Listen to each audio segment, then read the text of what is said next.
What is up, everyone? Welcome back to my channel. My name is Albert, and in this channel I am documenting my progress and my process of trying to make several $1,000s every month selling Tesla puts. And here's how it's going. So currently in March I am at 48.31 in terms of profit selling puts. I made another $1,500 just kind of on the getting assigned and selling the shares and buying the shares back. So as far as put tracking goes, I'm only going to track this number right here, but I want to include this number as well. So total, I've made $44,000 from July since I started this channel, and then in 2022, I've already made $20,000 doing this. So my goal is to make 150K a year, and I'm still behind on that goal. Okay, so my dad told me he watched my channel, or watched my video this past week, and he said two things. He said, number one, you're talking too fast, and number two, you should give updates on Tesla and why and what's going on in the news. So I can't do anything about talking too fast, but in terms of news on Tesla, I feel like that's getting covered quite a bit. But I did want to maybe make a list of reasons why I have invested so much into Tesla. And this is just very general information. But here's my thought process behind investing in Tesla. And this is why I'm able to generate some income selling Tesla puts, because I have a really deep faith in the company. So here's if you're my friend and I'm trying to sell you on Tesla, these are the reasons I would say. Okay.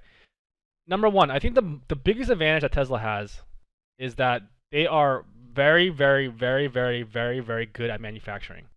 Okay.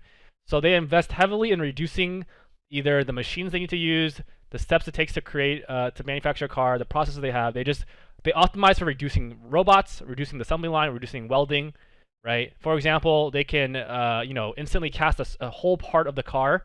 That reduces, hundreds of robots. On top of that, they are also able to develop their own software, right? They write their own software, they write their own code, they develop their own batteries, they write their own chips, they write their own firmware. So if they have, for example, if they have a lot of chips they need, there's a chip shortage, they can, redo things so they don't need as many chips. They write their software differently, so they don't need as many chips, right? So they're really dynamic in that regard. Whereas you look at any other car company, really they rely on their providers of that particular aspect. The margins that Tesla is able to create are very, very big. I think last time I checked Q4, it was like 30%, almost 30% gross margins, 50%, 15% operating margins. That's about 2 or 3 times your typical car manufacturer, right? In case you don't know this, legacy car manufacturers don't make a lot of money selling cars. They make a lot of money going, from you taking your car back and getting it serviced, right? For electric cars, that's going to be not really a big deal because you don't really need to get your car serviced that much because there aren't so many parts, right? So Tesla is making a fuck ton of money on the margins. So they're able to build a car for literally 30% less than they bought it for. These are unheard of numbers. And this kind of goes into the aspect, there's no competition coming. People talk about competition, they've been talking about it for 10 years, right? And why is this? It's because, okay, if you're a legacy manufacturer, you are creating these ICE vehicles, right? That's where you're making your money. At the same time, you're trying to transition into creating electric vehicles. Once again, this is a different skill set. These skills aren't transferable, right? Just because you're good at making a certain ICE vehicle, you're not gonna be good at making an electric vehicle, right? You're losing money trying to invest heavily and produce electric vehicles. You're probably losing money per car you're selling.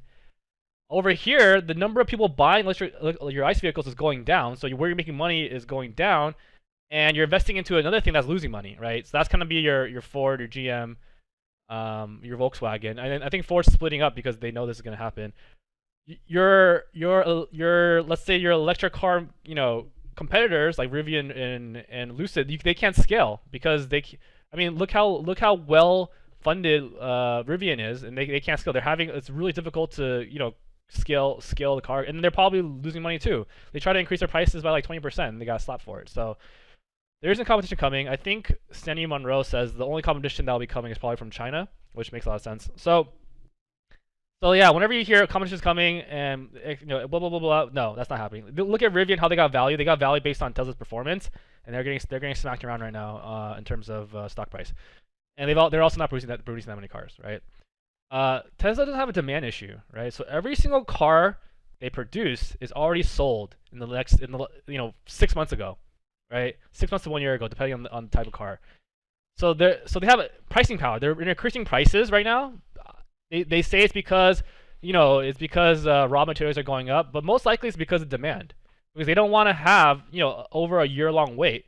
They're gonna keep increasing their prices, and then what they're also doing is they're selling the cars first to people that buy full self-driving. That's another $12,000 in pure profit. Um, so yeah, they have the pricing power. Okay, that's super important. So when people say, "Oh yeah, there's competition coming," whatever, it doesn't matter. They sell every car they produce. The game is how quickly can they scale up and produce more cars, and they basically said 50% or more a year, right? As they scale, costs will only go down, right? They don't have to advertise. There's no sales or marketing involved. They have none of those costs, right? So just the price per unit will go down because they have economies of scale. They get better at manufacturing. They reduce the number of steps. They reduce the price for each vehicle, and they're increasing costs, right? And then as they release full self-driving, they're selling that for 100% profit once again, because it's just software. That's going to only skyrocket your margins. And they're also way ahead in full self-driving AI. Once again, they're solving a different problem. They're solving a problem where they're just using cameras only, right? Only cameras, only using sight to create full self-driving, create an AI that can drive, right?